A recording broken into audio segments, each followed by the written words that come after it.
Extraordinary is a choice.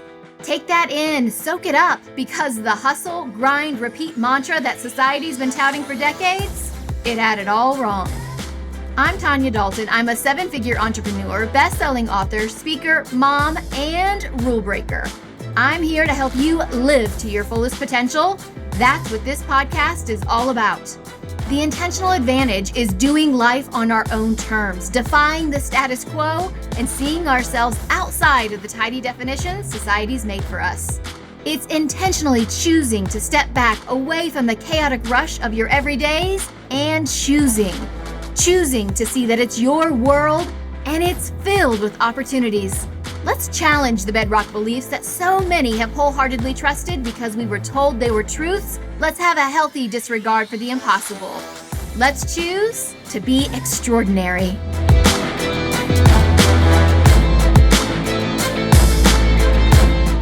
Hello everyone, and welcome to the Intentional Advantage Podcast. I'm your host, Tanya Dalton. This is episode 277. We are in the middle of our season on purposeful productivity. We have been talking a lot about living a life on our own terms, really doing the things that matter, doing the work that matters, finding our meaning at work, really understanding what is important to us. And I think so often we are caught up in what life is supposed to look like, what we should be doing, which you know supposed to and should are definitely red flag words. But we live to others' expectations all the time. And I wanted today to dive into what does good enough look like? What does the good enough life feel like to you? What does that look like? What does it entail? And when I thought about this whole concept and this idea, I knew I wanted to have Niro Feliciano on. Niro is a psychotherapist. She's a podcast host of All Things Life, and she's an expert on anxiety, brain science, and spirituality. She's interviewed on things like relationships, parenting, mental health, and she's appeared on national media outlets, including Parents Magazine, The Today Show, NBC. Niro's been in private practice for over 17 years, working with adults and adolescents, and her newest book is called This Book Won't Make You Happy. I love the title of that book because so many people promise happiness in their books and they don't deliver. Niro is a first-generation Sri Lankan American, and she lives with her husband and 4 children in Connecticut. In today's show, we're going to talk a lot about what is normal. What is normal? What's the difference between contentment and happiness? And really understanding how we want to spend our time. She and I go through a great little easy, simple activity where you can get really clear on how you're spending your time and if you like how you're spending your time. So let's go ahead and dive into today's episode. I'm so excited to have you on the show today. You know, I love how you start out your book by talking about the word normal. We have spent the past few years talking about how much we want to get back to normal. And you say in your book, we forgot that normal really wasn't working for us in the first place, right? That's right. Why do you think we're so obsessed with being normal? It's a validation that we're doing okay and that we're on the right track. And even if normal means unhealthy, there's some reassurance that if everybody's doing this, then I'm okay. I'm okay. And why it was so interesting for us as therapists is because prior to 2020, we were seeing high rates of anxiety, the highest we'd ever seen, higher rates of depression, suicidality. And that's why when we got to 2020, actually some of those things, yes, did get worse, but we found other things that we began to appreciate that were far simpler. But hearing people say, I can't wait to get back to normal. We would all say, we weren't good before. We weren't good before. We were busy. We were not enjoying our lives. Anxiety was going through the roof. And now we're at this different level, but maybe we need to think outside of normal into what we want. And even more important, what's actually healthy for us mentally, physically, emotionally. Well, first of all, normal sounds average. And I don't think anyone wants to be average. I think we all want to be extraordinary, don't we? Mm-hmm. But that does make sense that we're looking for validation. It's this whole idea that when we're looking for success, we look outside of ourselves, what everybody else is doing, right? Yes. And I love what you talk about when you talk about what we were doing wasn't necessarily healthy. It was maybe normal to overschedule yourself, or we think it's normal to, not shower when you're a new mom or to not have time for yourself. It's normal to, work harder than everybody else in your office if you're leading them. It's normal to be exhausted or overwhelmed. Why is it that these normals are seen as acceptable, do you think? What you and I have talked about in terms of, in some ways, that busyness is a badge of honor that we wear. If we're busy, we're filling our time, we're productive. And even if it's not healthy, it means we're doing the best we can. And I think that's what most of us want to do. We want to live to our potential. We want to do the best we can. But we have to begin to reevaluate, what does this mean, the best we can? What is it doing to us? Is this the quality of life we want in doing and continuing to strive and achieve? And it's not to say, because I wrote about contentment, and one of the things people asked me was, does that mean you settle? Does that mean you don't want more? Absolutely not. Actually, when we look at the research on the practices that foster contentment, we see people who practice self-compassion, people who meditate, people who have a daily gratitude practice actually end up being more successful because it lowers stress in our life and helps us to cognitively think clearly, increases our motivation, elevates our mood. So yes, we get to those goals faster when we're actually searching for contentment and engaging in those practices. So it's not settling, but there is this idea that we need to continue to strive for the next thing. But it is the process of how we strive that creates this imbalance in our lives that we certainly feel emotionally, but with that we see over time also affects us physically. We see higher incidences of illnesses and disease when people have been chronically stressed, and serious illnesses such as cancer, and increase in autoimmune diseases that get exacerbated or even show up for the first time. So, it's far more serious than we realize, the busyness, if we look at it over someone's lifespan. Oh, I like that. And you do dive into this in the book as well. This idea that, we think about our brain and our body somewhat separately. It's kind of funny, even though your brain is part of your body. And one of the things that I talk about in the show and in lots of other places is a lot of times look for where your body is showing you tension and then ask yourself what the thoughts are going around that. Can we talk about that connection between your body and your brain? Because you touched on it there, this idea that a lot of the stress is leading to a lot of these illnesses or these, debilitating conditions. Let's talk about this idea, because I think so often we think, well, this is just what we're supposed to do. So we're checking the boxes and this is what healthy is healthy is normal. And it's not. Mm-hmm. You're absolutely right. And we are so integrated. We are body, mind, spirit. We are that integrated. And now there's more research coming out. There's so many practitioners that have moved from traditional Western medicine to titles such as functional or integrative, because they're recognizing this connection. And to be honest with you, I've been in practice 17 years in terms of private practice. It wasn't until I started writing the book that I began to understand how integrated we are after looking at the research. And one thing that kept coming up for me when I was reading the research on gratitude or self-compassion or mindfulness, why were these people living longer and healthier just by keeping a gratitude journal? Why were they stronger in terms of their immune function just because they talked to themselves kindly? This didn't make sense to me, because for so many of these practices, when people think about them, they're like, oh, that's a nice thing to do. That's a nice thing to do. It's a fluff. It's a fluff, right? Right. It might make you feel better. No. These are physically transforming. When you look at research on gratitude, you see that cardiac patients after heart failure who kept gratitude journals had lower rates of inflammation than people who didn't. 8 weeks after starting. It's not that long. So the reason being is because all of these practices reduce stress. And when we experience stress in our body, it's literally that fight or flight. Your body is preparing to be attacked. We're being prepared physiologically to either run from a bear or fight it or kind of shut down and freeze.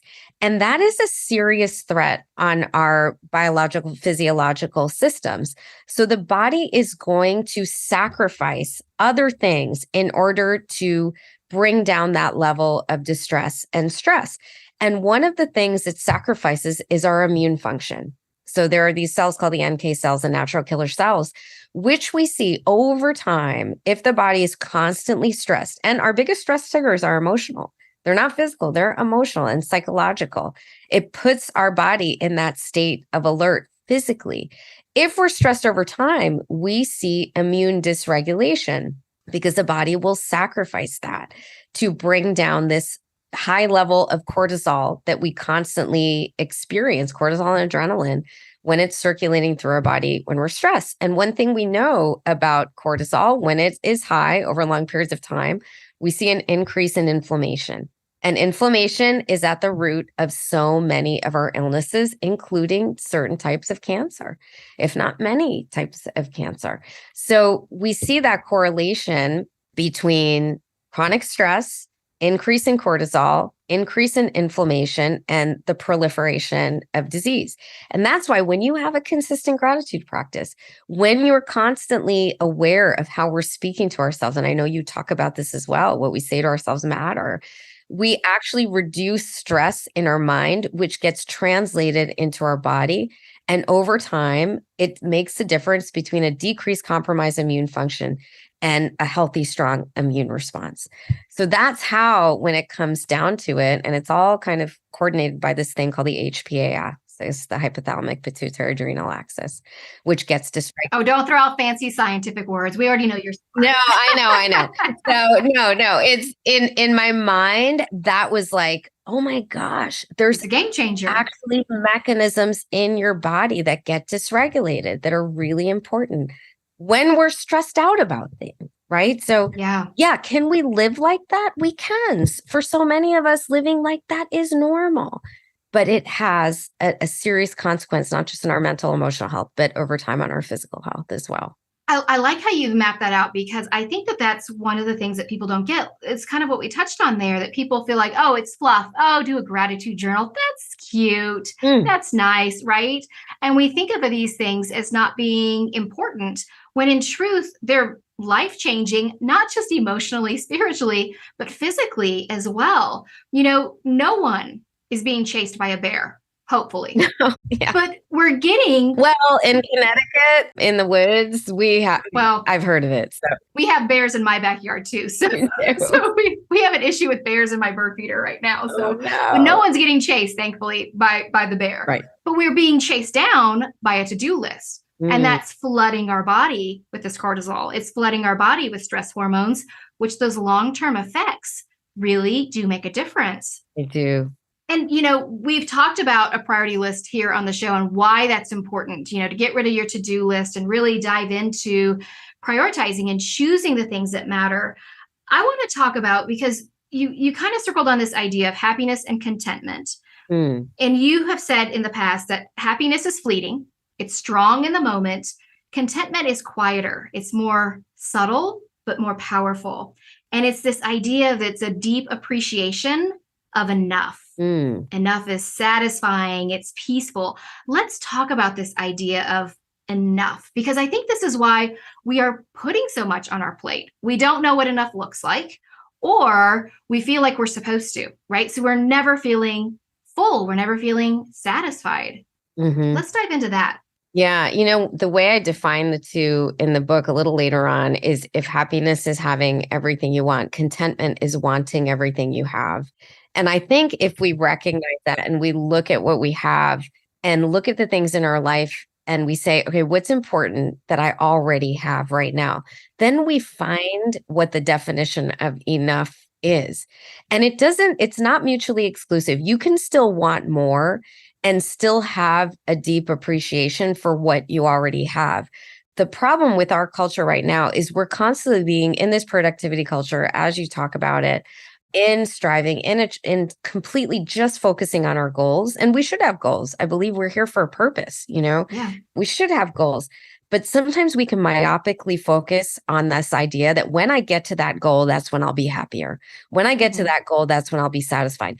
And what happens, even neurologically, because of dopamine, is that goalpost moves when you get there. You wrote your book, then you wrote another book. You know what I'm saying? Because that became the next goal then. Yeah. And if we don't, consciously stop and say, let me appreciate where I am. Let me appreciate what I have that is enough, that fulfills me, that maybe I'm not making time for because I am spending maybe more time than I want in that pursuit of that goal. And especially when we're pursuing that goal, thinking that's when it's going to bring us happiness, that's when we get into a dangerous territory. And the one thing that we know psychologically when we are pursuing that goal is that, yes, there will be happiness that comes with that, and that's going to be that new type of happiness, which dopamine is there for it, which kind of creates that excitement and that rush. There are also going to be challenges at that level. We say, right? New levels, new devils. So so you write the book. This is what I figured out in my life. So what happens? I got busier. More speaking, more podcasts, other things to write about. Now, more book deals that I'm talking about. Those now, which maybe once I thought, oh, that's amazing for that person. That is creating stress in my life now, trying to figure out a new balance. Right. So unless we are balancing the two, the contentment with that type of fleeting happiness, which is great. And in the moment, we can appreciate it, but we can't rest our whole idea on happiness, on that achievement or pursuit of that goal. Yeah, I think that's so true. It's this whole idea too, that the things that we used to wish for, the things that we have now, are the things that are weighing us down, that are stressing us out. We had wished for this. We wished for the family. We wished for the book. We wished for the, the things that we're doing, speaking on stages, all of those things. But it does bring stress. And I think that, we think or we believe that struggle is just the part of life. I mean, we see this. I mean, I see this with writing. I wrote 2 books in 2 years. And I can't tell you the number of people who have said, when's the next book coming out? And I'm like, can I just appreciate these 2? Can I take a little time and breathe and just talk about these 2 books without that breathing down my neck of what you expect for me to come out with the next book? I want to give myself some space. But it's the same thing, right? You've written the book. Now people are like, all right, let's get another book deal out. Let's get That's right. People are moving us through life at a pace that's maybe not the pace we even want, quite frankly. I think that's part of it. One thing that we have to ask ourselves is, whose goal is this? Is this my goal, or is this a goal that I've internalized from other people or society? And is that one that I want? And even just that example of a book, like I have 4 kids.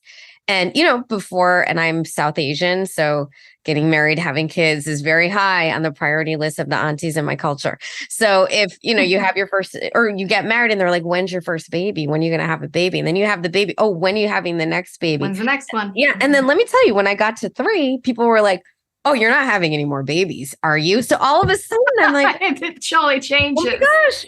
Yeah, this is confusing. Everybody wants a say in your life. Everybody wants a say. Who's setting the goals and expectations? Is it you or someone else? And even if we can begin to ask that question, we can get closer to the things that are really important to us, and then let that dictate what the goal is going to look like in whatever season you're in, because that will change too, depending on the season you're in and what's important to you as you cross over into the next. Amen. I mean, can we just get an amen? I need you guys listening right now just to give me like an amen, because there is so much truth in that. We talked about this idea too, funny enough, earlier this season. I think it was like 273, where we talked about this idea of living to the pressure that other people put on us. Yeah. I love that whole thing. Like, when are you having the next baby? When are you having oh, no more babies for you. Right. Yeah. Are you crazy? Right. Who are you? And these are sometimes people in the grocery store, for crying out loud, right? They don't even know you. They don't even know you. They don't even, and what they say still affects you. And you're like, I don't even know you. Why do I care? Right? Oh, yeah. I mean, I'll tell you, my kids did not breastfeed well. They were really terrible breastfeeders. And I can't tell you the number of times I would leave from like a public place, a grocery store, where they'd be like, how's the breastfeeding going? Strangers. And you're like, you know what? my journey is my journey and it's not going well. Okay. You're lucky I'm out of my house. So this is the thing. That's a huge issue. That's a great example of how this happens. Yep. And how it impacts us. I mean, there are points in our lives, we always have this where we feel like #mom failure. Nothing made me feel more like a failure than when I couldn't breastfeed my own kids because it was like, this is what you were designed for. This is what you're put on this planet to. And it's like, well, apparently not me. I'm apparently different. Right. And we're not told it's hard. We're not told it's hard. No one tells you this is so hard and painful. And it's not for everyone. And your mental health is not worth it at the end of the day if it doesn't go the way you thought it would. Yeah. Yeah. It's so true. I mean, I could tell you a whole story about how my husband threatened to throw the breast pump into the alley and run over it because he was like, we are not doing this anymore. But, I feel like even when you feel like you're in a healthy mental space, it is so easy to get derailed. It's so easy to get off track because of so much pressure. And I want to talk about that. I want to talk about the pressure we feel from social media, from our phones, from all of those things. And I mean, my listeners know I went off of social media January 1st of this year, which was a really big leap. I feel like it's like an energetic haircut. Like I feel like I just got my haircut every day because it feels so freeing. But one of the things that you say is that in the book, it's an interesting coincidence that platforms like Instagram and Facebook started exploding in 2012, the exact same year that the World Happiness Report said there was a sudden decline in happiness. It was on the rise from 1991 until suddenly 2012, when it just plummeted. Let's talk about that because our phones are not evil. Social media is not evil. I made the decision to go off social media. That was my choice because that works for me. But how do you see phones playing into a lot of this pressure and being present and all of these things that you talk about? Yeah, that year also, there was an exponential rise in the decline of adolescent mental health as well. So we definitely know there is a correlation there between adolescence and social media as well. It's this constant barrage of expectation. It's this constant comparing of an idealized world or situation that we didn't have before social media. I think about like when I was some of my daughter's ages and, if someone had a party and I wasn't invited, I might find out about it. I might not. I have kids in session having a panic attack in real time because they're seeing pictures from this party that they are not at. And that's just one aspect, but it affects everyone of every age. It's kind of internalized should statements. My house should look like this. I should have this many followers on social media if I'm going to be successful. I should be at this party. My marriage should look like this with my husband writing me public love letters and posting them on Facebook, which I tell my husband, please don't ever do. Please don't ever. Oh my gosh, right? Yeah. You and I are aligned because you talk about this in the book where I'm like, shouldn't that have been like a personal card? I know. Just call me at home. Like that means a lot more if it's over a romantic dinner alone. That's right. So it is this constant world of comparison. And then the other aspect of that, and I do write a lot about social media in my book to the point where my editor was like, there's a lot about social media on this book. And she's not really on social media. I was like, trust me. It's all connected. It's all connected. It is all connected. In social media. And it's a time suck, and part of that is the dopamine hit we get when we experience new information. And for us, what I always am mindful of, especially two of my kids are teenagers now, is that we knew a life before social media. They don't. This is their baseline normal. So unless we are intentional in helping them experience life offline, the tendency psychologically, neurobiologically, we're not wired to experience life offline if we have that constant stimulation and notification, which triggers our own dopamine rush.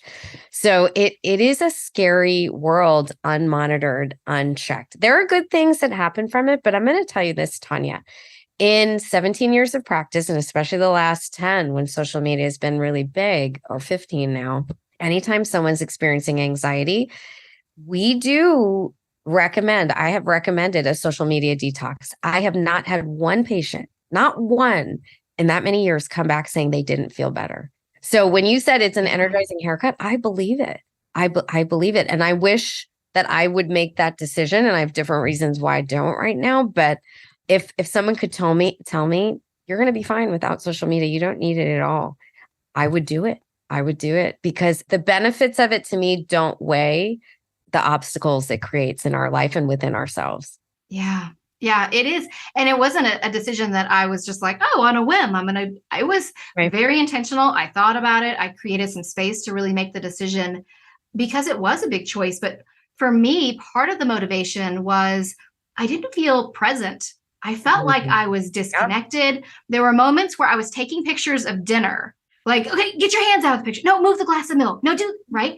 And then here we are sitting down to a family meal, which should be nice and enjoyable. Mm-hmm. And I'm spending the first 15 minutes trying to snap a picture for what, right? Really what I'm looking for is that connection with my family. Mm-hmm. I think we crave connection. Mm-hmm. One of the resources that you talk about in your book that I went and I took a look at was Eric Pickersgill's photo essay called Removed. Powerful. It's so powerful. And I will put a link to it in the show notes because it's all these pictures. Well, do you want to explain what it is? Why don't you go ahead and explain? So what he did, and it's interesting because he said he experienced this himself and he just wanted to illustrate it. And I feel that is the way with many writers too. I read somewhere we write the books that we need ourselves. Yes, without question. And I had to say, I needed to figure out this contentment thing.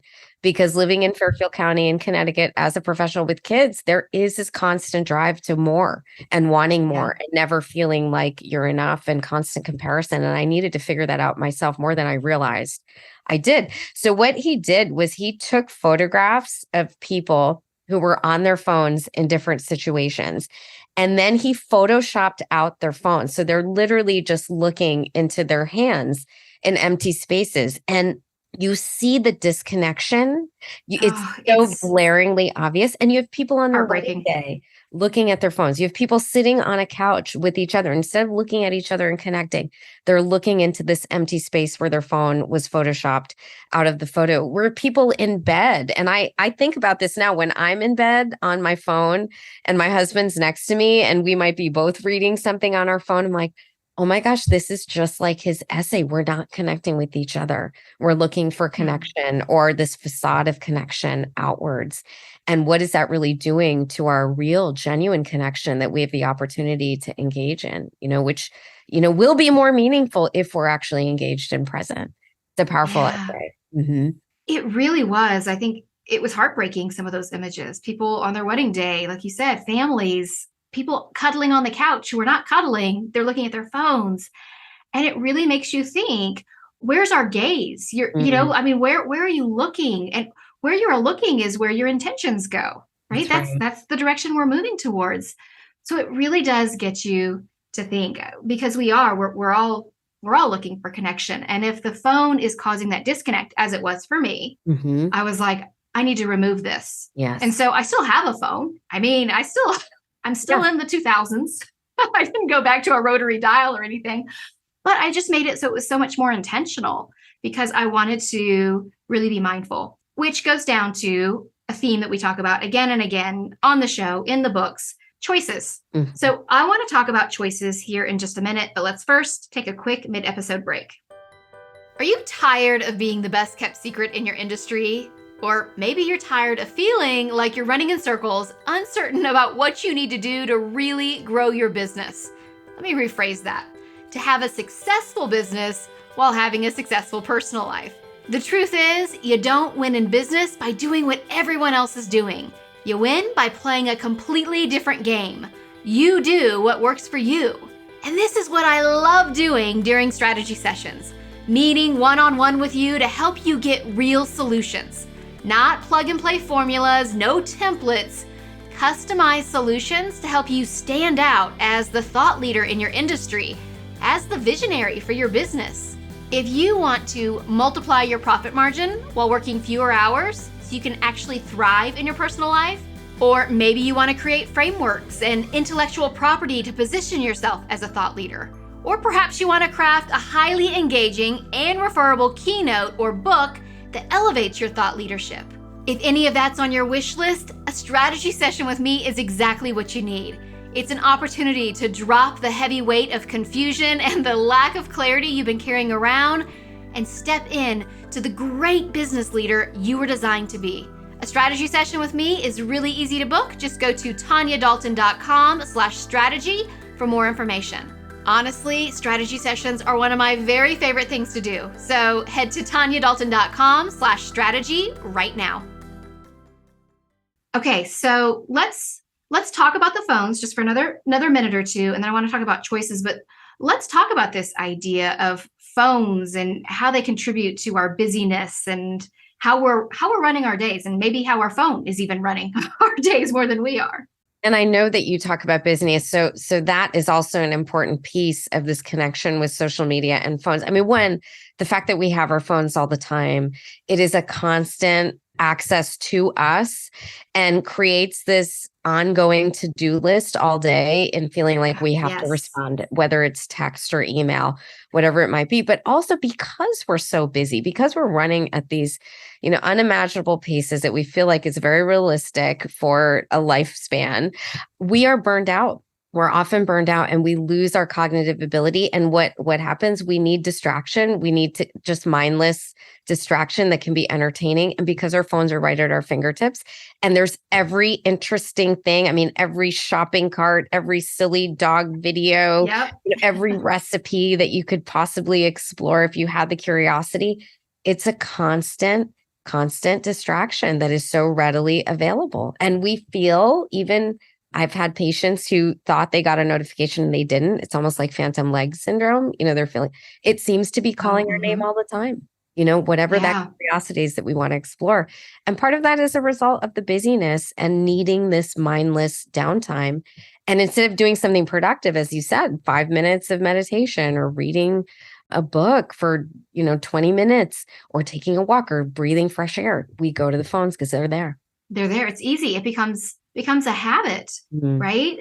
And I think I like what you said there about it creates this ongoing to-do list where it's like, oh, I need to be doing these things because all these other people are doing that.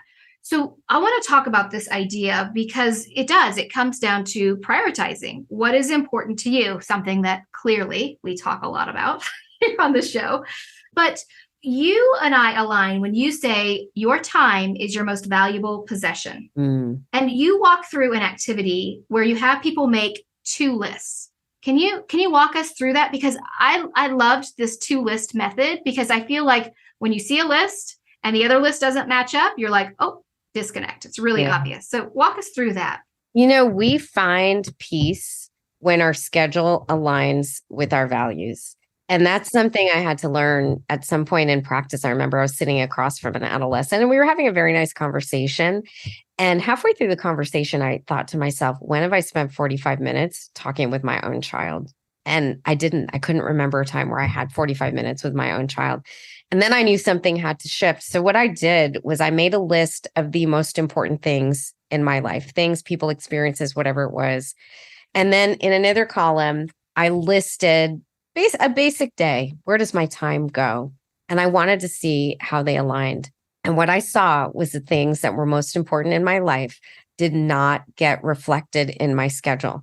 Now, we have to kind of put this in perspective. Obviously, our job takes a lot of time and it may not be the important thing in your life, but it may afford time for things that are important in your life. But are we incorporating any time for those important things?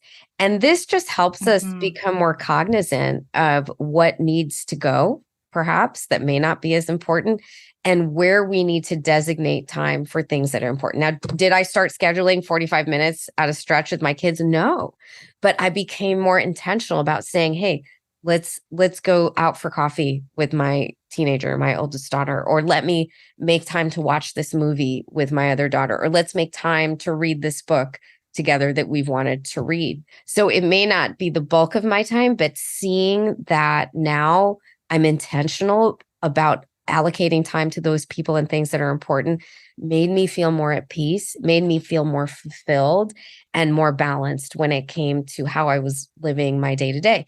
And I'll be frankly honest with you, I go through seasons where this goes out the window completely. Oh, we all do. Life is getting crazy. Can we normalize that? Yes, yes. And it's a constant process of reassessing and reevaluating and being intentional over again. But it's so much better than if we don't have the awareness and we're not intentional in the first place. We know where to go back. Absolutely. Absolutely. I think too, let's just talk for a second about that idea that maybe you don't give your kids 45 minutes, but again, let's not get caught up into the quantity of time. It's the quality of the time. 45 minutes sitting side by side with your kid while you're scrolling your phone and they're scrolling theirs isn't nearly as valuable as 10 minutes listening to what happened on the playground today and actively asking questions so you're having a true conversation.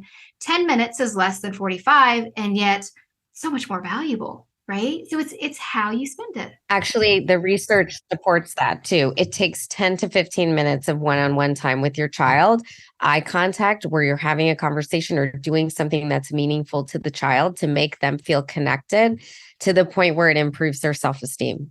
So it doesn't take that long. All it takes is intention, making it happen and designating time in your schedule to have it. So you don't need the 45 minutes actually. And for many of us who have multiple kids, that's not a realistic measure of what we're able to do. But 10 to 15 minutes, I easily, even to this day, after writing a book on social media, spend 10 to 15 minutes scrolling mindlessly.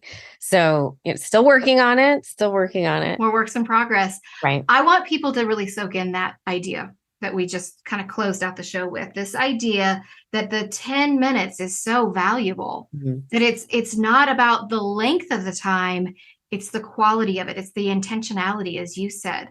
I think that's really powerful because we beat ourselves up that we're not spending an hour one-on-one with each kid. You have 4 kids, that's impossible. Yeah. Hey, you have 2 kids, you have 1 kid, that can be impossible, right? Yeah. I mean, we're just humans.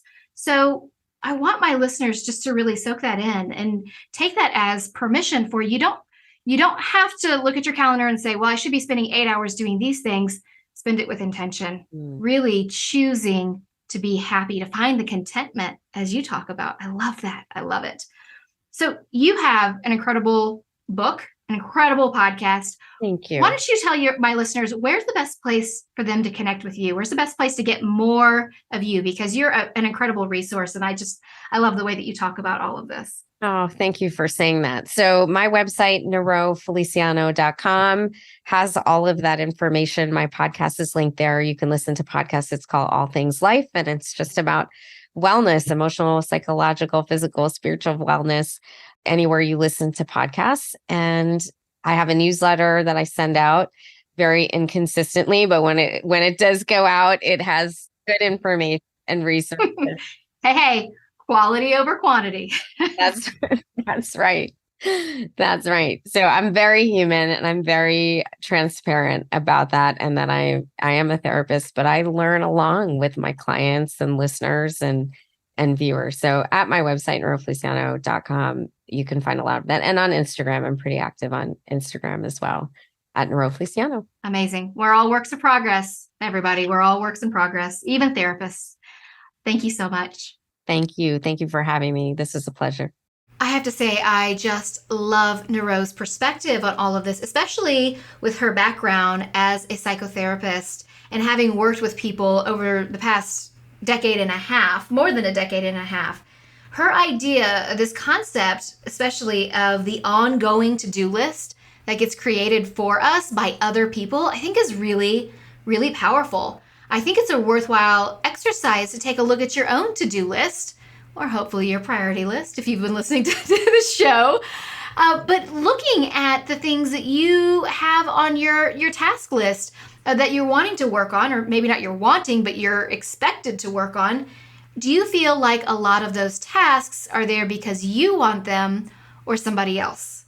I think it's really powerful to take a good look, to step back and really assess how you feel about what it is you're doing on a daily basis. I'm going to walk through that activity that Niro talked about today. I'll put that in the show notes. I'll also put a link to the Eric Pickersgill photo essay. I'm telling you, go look at these images. It's insightful, it is heartbreaking, and it really does make you think. The show notes with all of those links can be found at tanyadalton.com. Just go under podcasts. This was episode 277. Here's what I want you to think about today as we close out the show. I want you to think about how you are living your life. That's the heart of this entire season. And for those of you who are listening to this as it goes live, it's probably Thanksgiving week for you, for those of us in America. This is a time where we're gathered around with our families talking about what we are thankful for. And I want you to really think about what is it you are thankful for. And then let's have more of that in your life. Let's capture more of that in your day. Let's create a life that feels purposeful so that what you're working on, your productivity really is tied to your purpose. That's really what I want for you. When we do work that matters, when we live life on our own terms, that's when we've got the intentional advantage. Thanks so much for joining me today. Quick question though before you go. Do you like prizes? When you leave a rating and review of the Intentional Advantage podcast, you'll be entered to win my life-changing course, Multiplying Your Time. Simply leave the review and then send me an email at hello@tanyadalton.com with a screenshot. I choose one winner at the end of every month, so go ahead, do it right now. Just a quick comment with what you loved about this episode or the show in general, and a rating, and send it our way. Not gonna lie, 5 stars is my favorite, but I'd love to hear what you think of the show. And if that's not enough of an incentive for you to win the Multiplying Your Time course, I have to tell you, reviews are the #1 thing that supports this podcast and me. It's the best way to spread the word and get business tips and strategies to all those other women out there who need it. So there you go, 2 great reasons for you to go and leave a review right now. So go ahead and do it. Send that screenshot my way because I want to give you a free course. And thanks again for listening today. I'll be back next Tuesday, and I'll plan to see you then.